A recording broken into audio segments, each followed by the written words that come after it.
Hi guys, welcome to a new video. In today's video, we are going to show you if you want to cancel your current hosting if you no longer need it.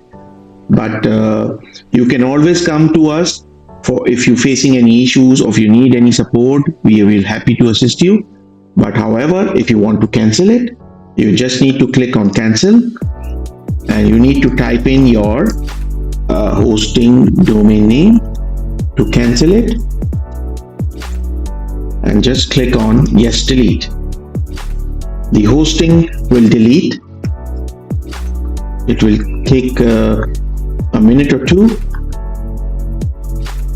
to cancel your order and terminate your cPanel hosting.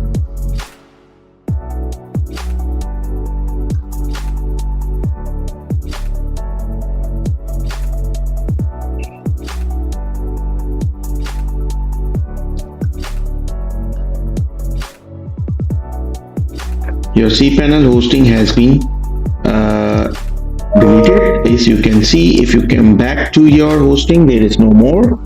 And if you want to confirm, it will move to your inactive services. Here you can see your services has been cancelled now. So see you in the next video and take care of yourself. And if you need any assistance or support, you can always contact to our team or come to our chat. Our team will happy to assist you.